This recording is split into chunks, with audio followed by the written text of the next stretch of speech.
गुरुर्ब्रह्मा गुरुविष्णु गुरुदेवो महेश्वर गुरु साक्षात् परम ब्रह्म तस्मै श्री गुरुवे नमः। ओम नमो ब्रह्म दिव्यो ब्रह्म विद्या संप्रदाय कृतभ्यो वंश ऋषिभ्यो महद्भ्यो नमो गुरुभ्यः। सर्वपल्लरहित प्रज्ञान घनः पदगर्धो ब्रह्मेवामस्मि। ओम नारायणं पद्मं वसिष्ठं शक्तिं च तत्पुत्रं पराशरं च व्यासं शुभं गौड़पदं महान्तं गोविंद्रयोगीन्द्रमथास्यं शिष्यं श्री शंकराचार्य मथाच पदपादं च हस्तामलकं च शिष्यं तं तोटकं वर्तिकान्मन्ना अस्मद गुरु संततमानतो अस्मि। श्रुति पुराणानामालयं करुणालयं नमामि भगवत्पादं शंकरं लोकशंकरं शंकरं शंकराचार्यं केशवं बादरायणं सूत्रभाष्यकृतो वंदे भगवन्तो पुनः पुनः। ईश्वरो गुरुरात्मेति मूर्तिभेदी विभागिने व्योमवक्ताय देहाय दक्षिणामूर्तये नमः। ओम श्री गुरुभ्यो नमः। ओम श्री परमात्मने नमः। कर्म करते समय हमें वर्तमान में ही रहना पड़ता है। जब भी कोई कर्म होता है वो वर्तमान में ही होता है। न भूत में कर्म हो सकता है और न भविष्य में हो सकता है। इसका कोई दूसरा विकल्प नहीं है। यदि हम चाहें कि भूत में कोई कर्म कर दें या भविष्य में कोई कर्म कर दें तो यह संभव नहीं है, क्योंकि यह हो ही नहीं सकता। कर्म जब भी होगा तब वर्तमान में ही होगा, भविष्य या भूतकाल में नहीं हो सकता। इसीलिए भगवान ने कहा कि सर्वथा वर्तमानो अपि। हम 100% वर्तमान में रहें तो हम भगवान में जी रहे हैं। और जब हम भूतकाल का भूत उखाड़ने लगते हैं और भविष्य का ताना बुनने लगते हैं तो कर्म अच्छा से हो ही नहीं सकता। कर्म में बाधा पड़ती है और कर्म का सत्यानाश हो जाता है। तो अपने आप को हमें भूत और भविष्य से बचाना है। जिसने इसको समझ गया वो उसका कर्म करने से कर्तृत्वाभिमान नहीं आता है। तो हमें कर्म किस लिए करना है? तो कर्म करना है केवल और केवल आनंद को प्रकट करने के लिए कर्म करना है। अब कर्म से आनंद प्रकट होगा इसके लिए कर्म नहीं करना है। कर्म करते समय आनंद प्रकट हो रहा हो वो कर्म अच्छा है। अब कर्म करने से हमें क्या मिलेगा वो तो बाद की बात है। श्री गुरुदेव भगवान के यहाँ हम लोग बैठे थे तो एक लोग आ गए और बोले कि ये रुद्राभिषेक से क्या फल मिलेगा? तो उन्होंने कहा कि देखो, रुद्राभिषेक से या कोई भी पूजा से क्या मिलेगा वो तो छोड़ो, यह स्वयं एक फल है। जब यह मानकर पूजा होती है तब अंतःकरण शुद्ध होता है। कहने का तात्पर्य यही है कि हम जो भी कर्म कर रहे हैं, यद यत कर्म करोति तदखिलम शंभोत आराधना। हम शिव की आराधना कर रहे हैं, यह मान करके जब हम कर्म करेंगे तो हमारा मन पवित्र हो जाएगा, अंतःकरण एकदम से शुद्ध हो जाएगा। भगवान ने कहा कि ज्ञानावस्थित चेतसः, जिसका चित्त स्वज्ञान में स्थित है, जिसका जो चित्त है वह स्व के ज्ञान में स्थित है, सदा ब्रह्म में ही स्थित है, तो वह सदा वर्तमान में है। उसकी दृष्टि में संपूर्ण दृश्य जगत ब्रह्म स्वरूप ही है, भगवान का स्वरूप है। ऐसा व्यक्ति कर्म बंधन में नहीं पड़ता है। हमारा जीवन देना और लेना के सही संतुलन पर चलता है। इसको कहते हैं यज्ञ। यह यज्ञ ही है।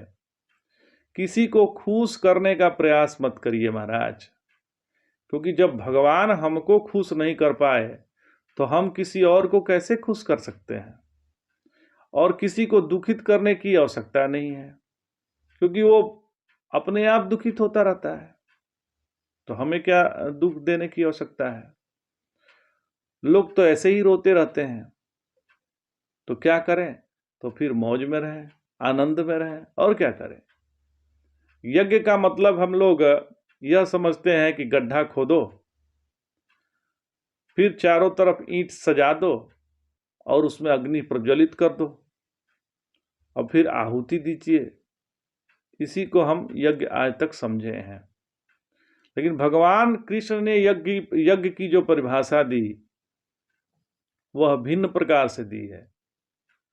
जीवन में आना जाना लगा रहना चाहिए। ध्यान दीजिएगा, जीवन में आना जाना तो लगा हुआ भी है, तो आना जाना लगा रहना चाहिए। पैसा कमाइए तो खर्च भी करिए। पैसा यदि आप कमा रहे हैं तो खर्च भी करिए। यह जो आदान प्रदान का संतुलन है, इस जीवन पद्धति को कहते हैं कि हमारे जीवन जो है वो यज्ञ स्वरूप है। ये आदान प्रदान ही यज्ञ है। तो दुनिया से हमने लिया भी और दुनिया को हमें देना भी है। यदि हम दुनिया से लिए हैं तो दुनिया को हमें देना भी है। तो बड़ों से हमने लिया है तो उसकी सेवा करनी भी है।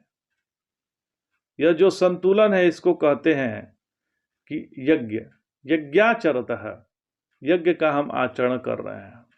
इस प्रकार से हम कर्म करेंगे तो हमारे अंतःकरण में कर्म फल की अपेक्षा नहीं होगी। जिस अंतःकरण में कर्म की अपेक्षा नहीं है या नहीं होती है, वही अंतःकरण शुद्ध है, पवित्र है। यज्ञ एक भगवान विष्णु का भी नाम है। जो यज्ञ है वो विष्णु सहस्त्र नाम में भगवान विष्णु का नाम एक यज्ञ है। तो जो कर्म भगवान के लिए किए जाते हैं उस कर्म में बंधन नहीं पड़ता है और वह फल भगवान के पास जाएगा।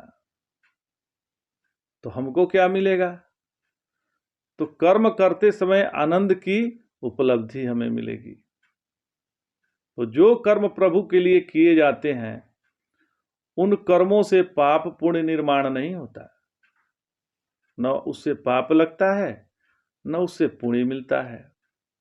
जब जब हम कर्म करें तब तब हम केवल शंभु की आराधना मात्र कर रहे हैं। यद यत कर्म करोत तदखिलम शंभोत आराधना। जो भी हम कर्म करें वो भगवान का हमने आराधना किया है यह मान कर करें और कुछ नहीं।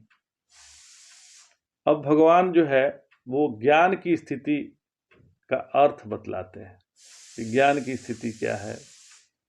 भगवान ने कहा, ब्रह्मार्पणम ब्रह्म हवि ब्रह्मग्नो ब्रह्मणाहुतम ब्रह्मेव तेन गंतव्यम ब्रह्म कर्म समाधिना। भगवान ने कहा कि उसका यज्ञार्थ अर्थ ब्रह्म है, आहुति ब्रह्म है और ब्रह्म के द्वारा ब्रह्म रूप अग्नि में हवन किया जाता है। इस ब्रह्म कर्म रूप समाधि के द्वारा वह ब्रह्म को ही प्राप्त होता है। यह श्लोक जो है वो ज्ञान परक है। यहाँ ज्ञान दृष्टि का भगवान ने निरूपण किया है, क्योंकि वह अर्पण, हवि, अग्नि, आहुति, प्राप्तव्य स्थान और कर्म सभी को ब्रह्म रूप में भगवान ने बताया है तथा संपूर्ण संसार को यहाँ अत्यंता भाव भगवान ने दर्शाया है। तो जो ब्रह्मवेता निर्विकल्प समाधि करने में असमर्थ है वे संसार में श्रोत स्मार्त कर्म करते हुए भी वैदिक रीति से चलते हैं और सभी में ब्रह्म दृष्टि देखते हैं, क्योंकि तत्वतः सब कुछ तो ब्रह्म ही है। तो जिस वस्तु से आहुति दी जा रही है वो परमात्मा है, जो आहुति डाल रहा है वो परमात्मा है और जो आहुति है वो परमात्मा है। और जिस चीज में आहुति डाली जा रही है मतलब अग्नि, वो भी परमात्मा है। और उस क्रिया से जिसकी प्राप्ति होगी, जो फल मिलेगा, वो भी परमात्मा है। तो इसका मतलब है ब्रह्म ब्रह्म कर्म समाधिना, माने इसके कर्मों में समाधि है, क्योंकि उसका एक एक अंग जो है वो प्रभु का स्मरण ही दिलाता है, वो प्रभु के लिए ही है। क्योंकि जो आहुति डाल रहा है वो ब्रह्म ही है, जो आहुति है वो भी ब्रह्म ही है, जिसमें डाल रहा है आहुति अग्नि वो ब्रह्म है, और जिस उससे जो फल मिलेगा वो भी परमात्मा ही है। मतलब हम जो कर्म कर रहे हैं वो परमात्मा के लिए ही कर रहे हैं, और परमात्मा में ही कर रहे हैं, और परमात्मा होकर ही कर रहे हैं। तो जो सब परमात्मा ही है, तो मन पवित्र है, अंतःकरण शुद्ध है। ध्यान दीजिएगा, जो कर्म प्रेम से, समर्पण से, पवित्रता से किया जाता है, उसमें आनंद ही मिलता है। जब यह बात समझ में आ जाती है तो कोई भी कर्म करो, आप उस कर्म के प्रति आदर होवे। जिस आदर से हम भगवान को फूल माला चढ़ाते हैं, उतने ही आदर से हम अपने कर्म को ठीक रखें, तो वह ब्रह्म कर्म समाधि है। कोई भी कर्म करिए आप, फिर आनंद ही आनंद है, क्योंकि हम जो भी कर्म कर रहे हैं वो परमात्मा के लिए कर रहे हैं। तो उससे दुख कैसे होगा? दुख उसको होगा जो परमात्मा को भूल गया है। लेकिन जो कर्म कर रहे हैं वो हम परमात्मा के लिए कर रहे हैं, और परमात्मा में ही कर रहे हैं, तो वहां तो आनंद ही आनंद आएगा महाराज।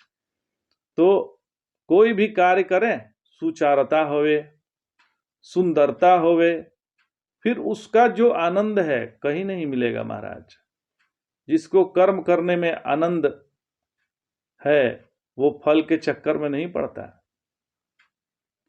अपने हृदय के आनंद को प्रकट करने के लिए जो क्रिया की जाती है उसे कहते हैं ब्रह्म कर्म समाधि। तो यहां इतना सुंदर भगवान ने बताया कि जो भी हम कर्म करें वो परमात्मा को, वो आनंद को प्रकट करने के लिए करें। तो जो जिस कर्म से आनंद प्रकट होता है उससे कर्तृत्वाभिमान निर्माण नहीं होता, और उससे फल की कोई उपेक्षा नहीं होती। असली आनंद कर्म करने में नहीं है, अपितु प्रकट करने में है। जो भी हम करें उससे केवल आनंद प्रकट हो। जो व्यक्ति स्वयं खुश होता है वह सभी को खुश कर सकता है, लेकिन जो आदमी स्वयं दुखी है, वैसे आदमी सामने वाले व्यक्ति को प्रसन्न देखकर भी दुखी होता है। जीवन का लक्ष्य आनंद की प्राप्ति नहीं, जीवन का लक्ष्य आनंद का प्राकट्य है। इसके बाद भगवान योग्यों की साधना बतलाते हैं। भगवान कह रहे हैं, देवमेवा परे यज्ञम योगिनः पर्युपासते, ब्रह्मज्ञाव परे यज्ञम यज्ञनेवोपजुह्वहवि। अर्थात कोई योगी जन, श्रोत स्मार्थ कर्म करने वाले गृहस्थ, देव यज्ञ मतलब इंद्रादि देवता को प्रसन्न करने वाला यज्ञ करते हैं, और दूसरे ब्रह्मवेत्ता जो विरक्त हैं, ब्रह्म रूप अग्नि में यज्ञ मतलब आत्मज्ञान के द्वारा जीवात्मा का हवन करते हैं। अर्थात सोपाधिक जीव को त्याग कर निर्विशेष ब्रह्म दृष्टि रखते हैं, वो भी यज्ञ ही है। तो यहां से आगे भगवान ने 12 प्रकार के यज्ञ का वर्णन किया है।